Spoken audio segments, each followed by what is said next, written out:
هتصدقوني لو قلتلكم ان الاوردر ده طلب مني اكتر من 30 مرة بنفس الديزاين بنفس الالوان بنفس التفاصيل وكل حاجة. اه والله زي ما بقول لكم كده. ازيكم يا بنات، عاملين ايه؟ النهارده ان شاء الله معانا كيك ميني مقاس 12 زي ما انتم شايفين، الارتفاع بتاعه 5 طبقات. عايزه اقول لكم ان انا بقول المقاس ده عندي ميني بيكفي من فردين ل3 فقط. المقاس ده يكفي معاكي 5 افراد. بس مش كل الناس هتستوعب الكلام اللي انا بقوله ده، لان في ناس بتستصغر المقاسات حتى لو هي ايه برضه هتستصغرها. ان شاء الله انا حابه برضو ان انا اتكلم معاكم بخصوص مواقف بمر بيها مع العملاء. لو انتوا حابين حاجه زي كده عرفوني في التعليقات عشان بس ابقى عارفه ان انتوا متقبلين حاجه زي كده. وفي نفس الوقت برضو انا مش هحكي اكتر من موقف، وهيكون سريع منه برضو انت هتاخدي منه فكره وهتاخدي منه خبره، ومنه ان انت داخله هنا عشان تستفيدي بحاجه. وهنا حابه اقول لكم حاجه بالنسبه للقعده الدواره دي. لو انت بتطلعي شغل من البيت افضل لك وارجح لك ان انت تجيبي الاستانلس، هتسهل عليكي شغل كتير وهتعلي من الفينش بتاعك.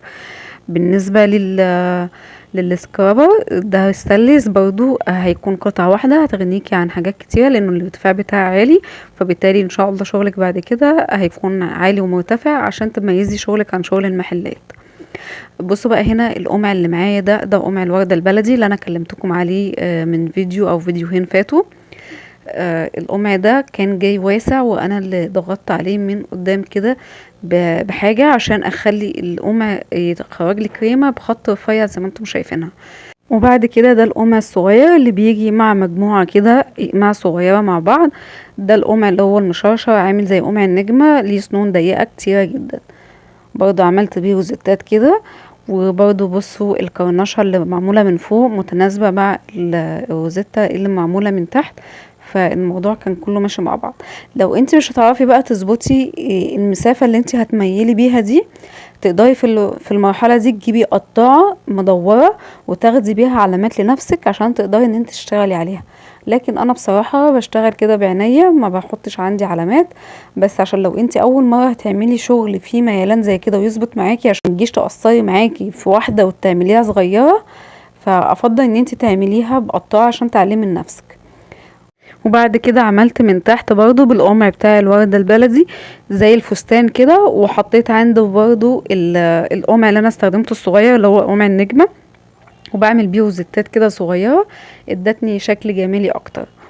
عايزه اقول لكم ان قمع النجمة ده من اكتر الاقماع اللي شغاله معايا، المقاس الصغير والمقاس الكبير اكتر الاقماع اللي شغاله معايا، لان فعلا ليهم شغل كتير جدا. فانت لو بتدوري برضو على اقماع تكون موجوده عندك باستمرار وفي نفس الوقت يكون ليها شغل كتير، هاتي قمع النجمة الصغير والكبير ده ممتاز. وبعد كده هعمل بيه روزتات من فوق، بحاول اضغط جامد عشان تكبر لي شكل الروزتة.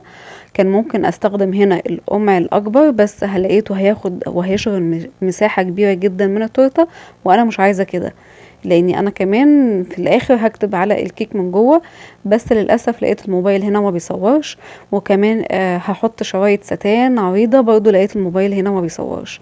فان شاء الله هتشوفوا في الاخر الريفيو بتاع العميلة وهي بعتالي الكيك بتاعتها. عايزه اقول لكم ان اصلا ده كان اول اوردر يخرج لبنوته كانت معروفه شويه على السوشيال ميديا، اتشافت والفيديو بتاعها اتشاف، فبالتالي هي يعني قالت لهم ان هي جايبه الكيك من عندي.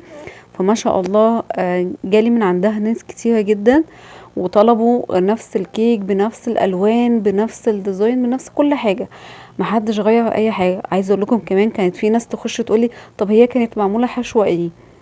اقول لهم يا فندم عادي، انت ممكن تاخدي الحشوه شوكليت حشوه فانيليا على حسب ما انت عايزه، انت بتحبي ايه، وانا هعمل لك الديزاين من بره زي ما انت حابه. تقولي لا انا عايزاها زي ما هي كانت واخداها. فربنا يحبب فيها خلقه، هي فعلا انسانه جميله جدا وروحها حلوه. وعايزه اقول لكم يعني من ابسط الحاجات ان هي جت استلمت الاوردر من عندي، وانا سايبه لكم ريفيوهين مختلفين. في عميله حبت تزود جليتر من فوق. يا رب يكون فيديو النهارده عجبكم، ولو عجبكم فيديو النهارده كالعاده هستنى رايكم تحت في التعليقات، وما تنسوش اللايك والشير عشان الفيديو يوصل لاكبر عدد من المتابعين. اشوفكم فيديو جديد، باي باي.